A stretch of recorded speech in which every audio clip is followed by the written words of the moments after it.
You are now watching ShadowDTV, the home of everything Pokemon. It's time to play. Hey everyone, I'm ShadowDTV, and today we're going to take a look at the top 8 cut from the Liverpool Regionals. So we had 8 different decks. There was a couple of the same decks. There was a couple of Mew decks, a couple of Malamar decks, but overall it was a nice amount of diversity in the decks. Don't forget to like the video and subscribe to the channel for more Pokemon TCG content. Also, there'll be a hidden Brilliant Stars code in this video, so make sure you watch to the end. The first person to find that code will be able to enter it for a free pack. All of these deck lists that you're going to see will be down below, so you'll be able to test out any of these decks. Alright, let's get into it. Alright guys, first up, in 8th place we have Mew VMAX. Mew back in the top 8. As we know, Mew was not in the top 8 at the Salt Lake City Regionals. I think the reason for that is less people are trying to counter it as heavily, and people are also focusing on ARCEUS now. A pretty standard Mew VMAX list here, running no basic energies, which is the trend that we've seen. The one of echoing Horn to try and finish out games. Other than that, this is a pretty standard Mew VMAX list. Coming in at 7th, we have the ARCEUS Bird, sort of ARCEUS Toolbox sort of deck. This is the, so no Ditto or anything. This is just the straight ARCEUS Birds. We've got the Moltres V in there. We've got the Baby Moltres for those return knockouts. The Galarian Zapdos in there to counter those ARCEUS decks and Gengar as well. Got a one of Crobat for the draw power. The Dunsparce to protect our colorless Pokemon. So that's the ARCEUS's and the Bidoof and Bibarel. And then we've also got that Pumpkaboo to just bump stadiums. We're running 2 training courts, so you've also got that Pumpkaboo as that third bump. The 2 Sharon's Care really strong with the ARCEUS V-Star. You can just heal them up, return them to hand, get all your energy back and restart from there. Got a Clara in there to get some of those energies back for your Baby Moltres plays, and the Raihan can also enable that as well. Other than that, pretty good list. We've got the energy switch in there, so able to switch some energy around to help power up other attackers.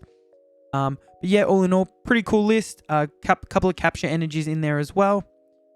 Yeah, pretty cool. Finish 7th. Next up in 6th place, we have a Malamar, Rapid Strike Malamar deck. This list has been running rampant lately in the meta. Able to hit for massive knockouts with that Rapid Strike Tentacles ability that Malamar has. Sorry, that attack that Malamar has. Running 6 energies. You've got the Tower of Waters there, so you can retreat. Plenty of scoop up nets to search out what you need. Essentially, the aim of this deck is to get as many Rapid Strike cards in your hand. You reveal them to your opponent, and you deal 40 damage for each card you reveal, and then they get shuffled back in your deck. So you cycle the draw power, you keep drawing, using your scoop up net to pick up Rapid Strike cards when you need that extra damage. This deck can easily hit for above 300 when required.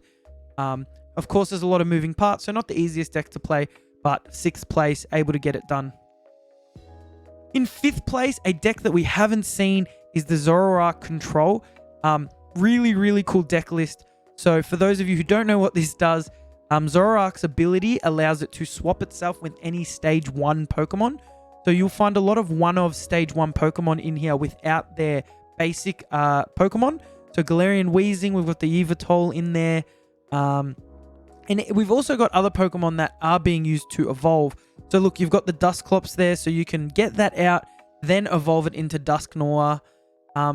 Really, really, really interesting.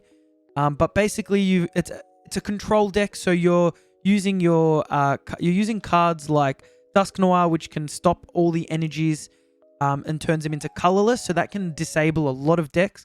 Got the Yveltal in there to discard special energies, really strong against Mew. Galarian Weezing in there to shut down abilities.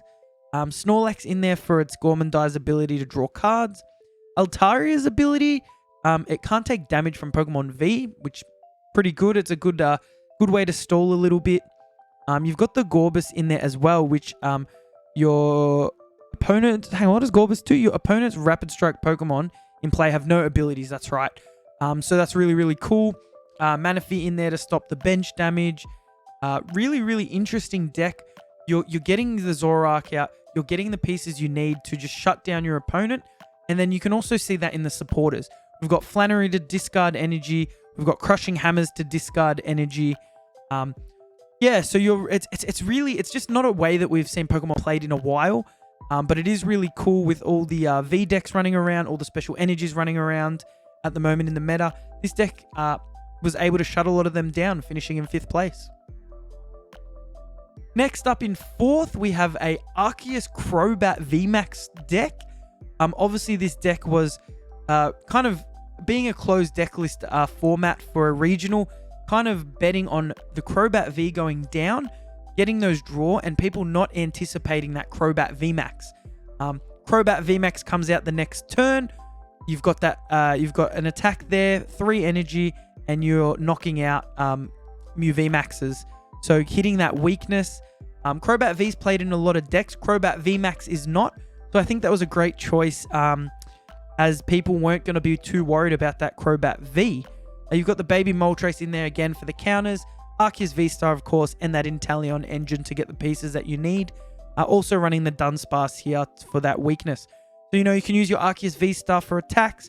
It just looks like a regular ARCEUS V-Star deck. Drop the CROBAT V, and then that becomes a big, bulky CROBAT VMAX. And you're able to get energy onto that pretty easily with ARCEUS V-Star's ability. Sharon's Care in there as well for some healing, and Clara to get some cards back. All in all, really cool deck list. Really cool to see CROBAT VMAX being used. In 3rd place, we have another Mew VMAX list. Very similar list to the 8th place. Possibly the exact same list. I think it might be the same list. Very standard Mew VMAX at this point. No basic energy again in this one with that Echoing Horn. You guys know what it is. You know what Mew VMAX does. Draws cards with Genesect V. Gets big knockouts with that Cross Fusion Strike ability. And then Melodious Echo. Sets up super fast. Can't go wrong with Mew VMAX as a choice. In 2nd place and almost finishing 1st, we have another Rapid Strike Malamar deck. Again, like I said earlier, really cool deck. Getting big knockouts. Unfortunately, wasn't able to do it this time and get the win. But all in all, a really, really good choice in the current meta. And in 1st place, I don't even know how I explain this deck to you guys. This URSHIFU Moltres Inteleon everything deck. So this deck's really just trying to counter the meta with that the Rapid Strike URSHIFU VMAX, trying to counter those ARCEUS V-Star decks. Able to get one-shot knockouts on the ARCEUS V-Star with Gale Thrust, assuming there's no big charm on them. So really, really strong in the current meta, but also running 22 one-ofs in this deck. The reason that this works is because of that Inteleon engine, because of that Octillery with the Rapid Strike Surge. You're able to pick out the pieces that you need at the time you need them. So Cynthia's Ambition's there for card draw, Zinnia's Resolve card draw, Birdkeeper able to draw cards and get that switch that you need for Rapid Strike URSHIFU's attack. One of Raihan, one of Sonia, one of Clara, one of Boss, the Cheryl for healing, the Peonia to help you search your prizes, get the cards that you need for the matchup. Really, really interesting. I'm going to be posting a video this week showing this deck, showing how strong it is. Really important is the Medicham V with that Yoga Loop ability. So basically for one double turbo, you can put 20 damage on a Pokemon. If it knocks it out, you are able to have another turn immediately. This enables some crazy plays where you can finish off a Pokemon, get another turn, switch a Rapid Strike URSHIFU VMAX into the active, play another supporter. Really, really crazy stuff that you can do with this deck. And I think it was just a great meta call at the time. It'll be interesting to see how this deck actually performs after this event. But yeah, it was really just targeting that weakness. And of course, for the Mew VMAX matchup, you've got that Baby Moltres in there that you can utilize as well to get knockouts on those Mew VMAXs. All in all, a really, really cool list. Congratulations to Robin Schultz for getting 1st place. Check out that video where you'll get to see this deck in action. Again, insane list and really, really cool that it came 1st. So guys, that's a wrap up of the Liverpool Regionals. It was a really, really great tournament. Unfortunately, there was no streams for this tournament. I really hope Pokemon, they work on this and make sure that there's a stream at every Regionals. Love watching the live streams of Regionals that we can't go to. I'm in Australia, so obviously we only have 3 or 4 Regionals each year. So really, really cool when we can watch them. Guys, don't forget to like the video. Make sure you subscribe to the channel for more Pokemon content. And hopefully you found that Brilliant Stars code. If you think that, a friend would enjoy this content, make sure you let them know. Really appreciate all the support, guys. Thanks so much, and I'll see you next time. Thanks for watching this video. I appreciate all the support. Don't forget to like the video and make sure you subscribe to the channel for more Pokemon content. I'm ShadowDTV, and I'll see you next time.